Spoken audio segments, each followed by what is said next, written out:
जिस कारण उनकी आत्मिक शांति के लिए दुर्गा माता मंदिर सराभा नगर में रस्म पगड़ी एवं गरुड़ पुराण पाठ के भोग का आयोजन किया गया। वह एक अच्छी एवं ऊंची शख्सियत के मालिक थे। इस दौरान सभी ने उनको श्रद्धांजलि देकर दुखी हृदय से याद किया।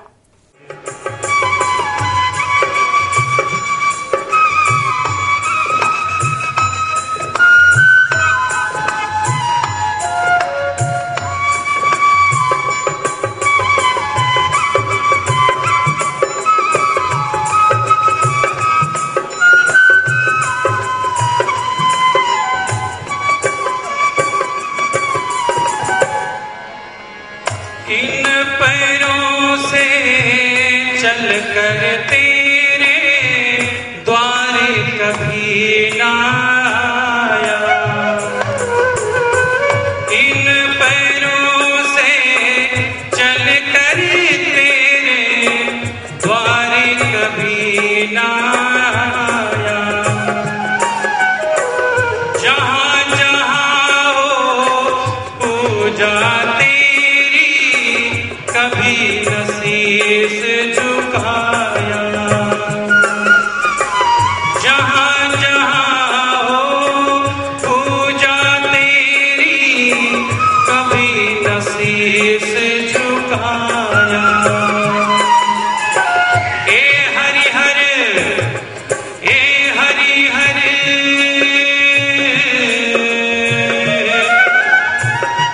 ए हरि हर,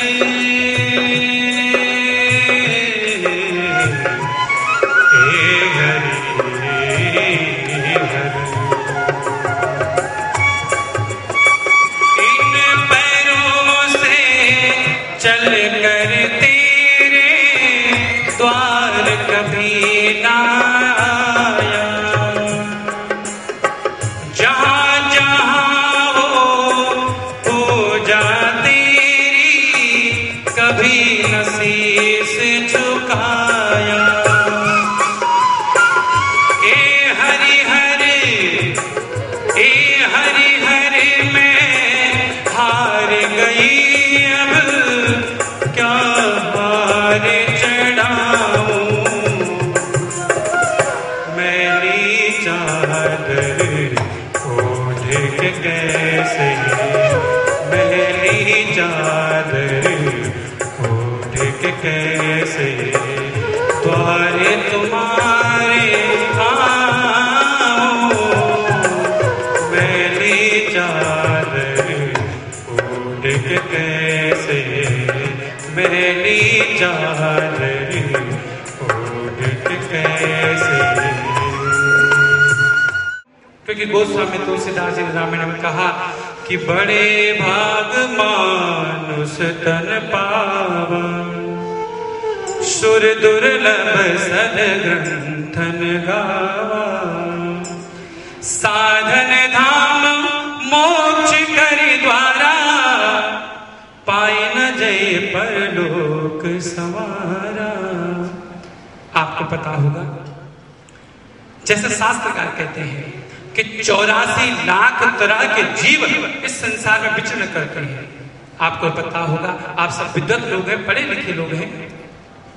4 प्रकार की सृष्टि बताई है, उद्भिद, स्वेदज, अंडज और जरायुज। 4 प्रकार की सृष्टि जीव यहाँ पर 4 प्रकार से जन्म लेता है और 84 लाख योनियों में जन्म लेता है। लेकिन सिर्फ मनुष्य को एक ऐसी सत्ता दी गई है, मनुष्य को एक ऐसा गुण दिया गया है जो अपने कर्म के द्वारा, परमात्मा का सिमरन द्वारा, भजन और संकीर्तन के द्वारा बार बार जो पुनरपि जननम पुनरपि मरणम पुनर्जननी जठरे से जो बार बार आवागमन का जो चक्कर है, इससे मुक्त करवा सकता है। वो सिर्फ मनुष्य शरीर है और कोई नहीं। पंडित जी, कनखल से आए स्वामी जी, शोक सभा में उपस्थित बहनों, भाइयों, बुजुर्गों, माताओं और मेरे प्यारे दोस्तों, आज हम उपस्थित हुए हैं श्री सुदर्शन गुप्ता जी, जिनका देहांत 16 मई 2013 को संसारिक यात्रा करके प्रभु चरणों में लीन हो गए। अपने पूरे जीवन में धर्म के प्रति, समाज के प्रति और काम के प्रति पूरी तरह समर्पित रहे 1951 में इन्होंने अपने भाई कंवरलाल के सहयोग से मेहनत, लगन, सच्चाई और ईमानदारी से अपने व्यापार में शिखर तक पहुंचे।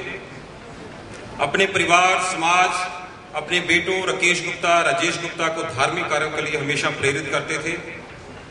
सत्कर्म करने वाले व्यक्ति हमेशा जिंदा रहते हैं, अपनी जिंदगी में उन्होंने सवार कर।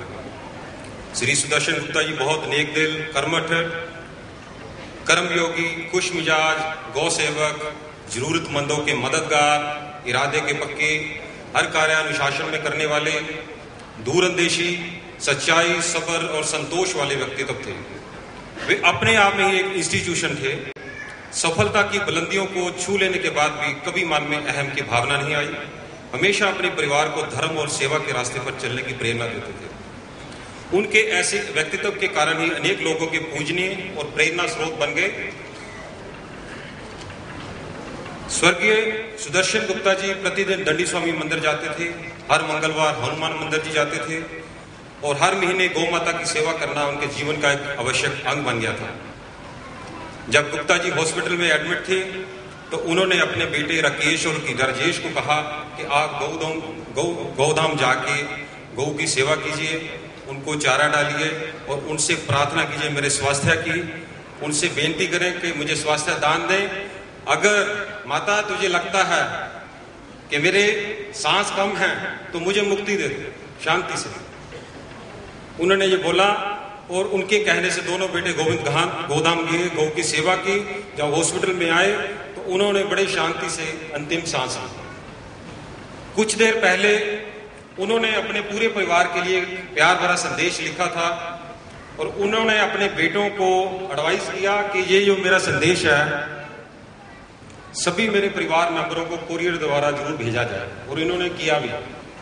जब कल राकेश गुप्ता जी के घर में बैठा था तो राकेश गुप्ता जी ने जो प्यार भरा संदेश मुझे जब पढ़ाया तो मैंने जो सोचा कि इस शोक सभा में ये प्यार भरा संदेश जरूर ही सभी लोगों के लिए प्रेरणा स्रोत बन सकता है। श्री सुदर्शन गुप्ता जी का प्यार भरा संदेश सभी पारिवारिक मेंबरों के लिए इस प्रकार है कि प्यारे बच्चों, शुभ आशीर्वाद। बैठे बैठे मेरे दिल में ख्याल आया कि अपने परिवार और बच्चों के लिए कुछ लिख कर कहूं। सबसे पहले तो मैं प्रभु का धन्यवाद करता हूं कि हमारा परिवार और हमारे बच्चे शांति का जीवन जी रहे हैं।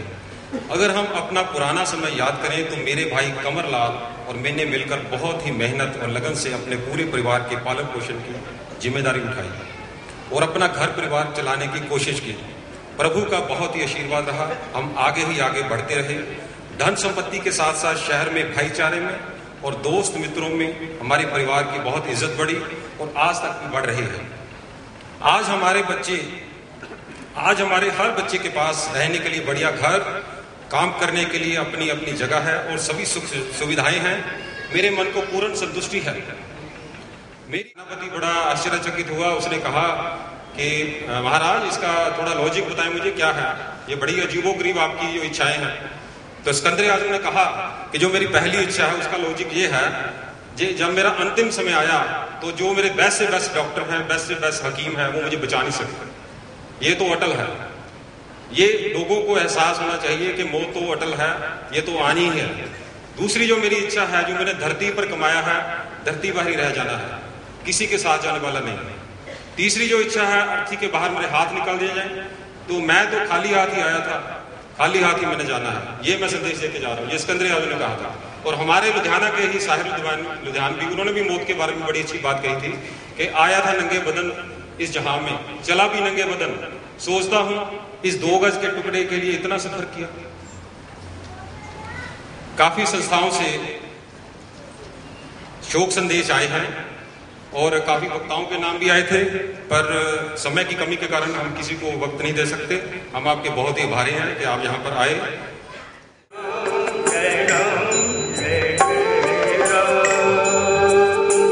बोलो सियापति रामचंद्र महाराज की, भगवान की जय। जिंदगी का सागर टूटा जब पुराना हो गया, मौत बेचारी का तो बस एक बहाना हो गया। एक बहाना बन जाता। हजारों महफिलें होंगी, हजारों कारवां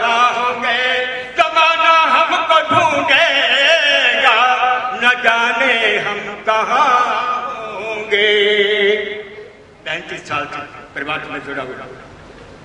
सब प्रकार से लेकर के हमने जो है नवरात्र को तो कुछ उनकी थोड़ी सी खराब थी, तो बच्चों ने कहा पंडित आप हमसे पूजा करवाइए, लाल जल हो सकता आधा घंटे ढाल के आएंगे। तो उस समय जो है राकेश जी ने अपना पूजन करवाया।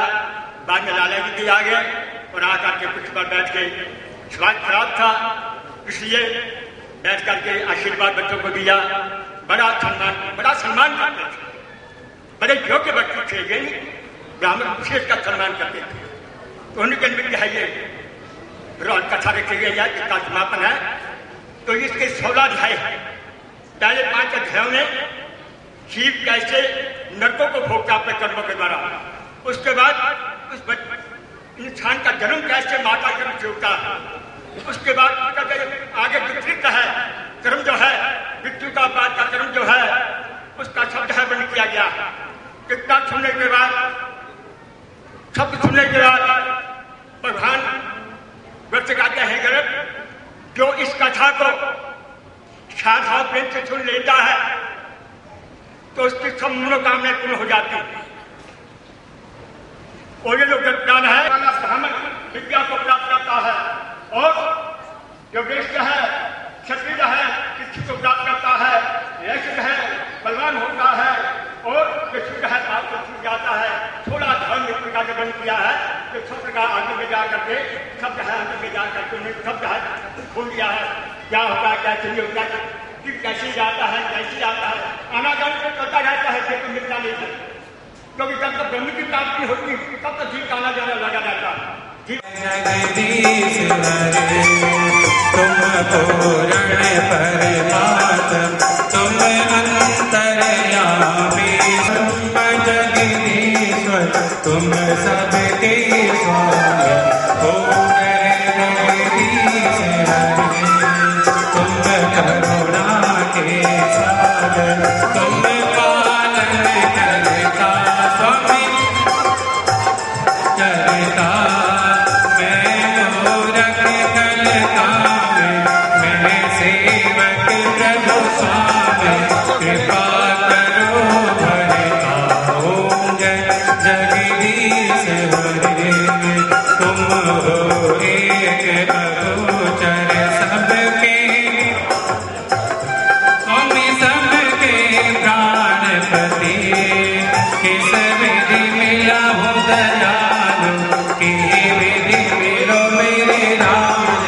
तुमको मैं तुमके ओम जय जगदीश हरे।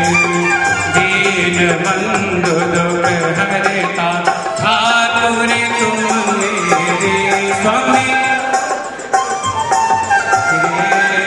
अपने हाथ उठाओ दया कर चरण लगाओ, भार गण में तुम्हारे ओम जय जगदीश हरे। विषय विकार मिटाओ पाप हरो देवा, स्वामी कष्ट हरो देवा। रहता भक्ति बढ़ाओ, हृदय प्रेम लगाओ, संतन की सेवा ओम जय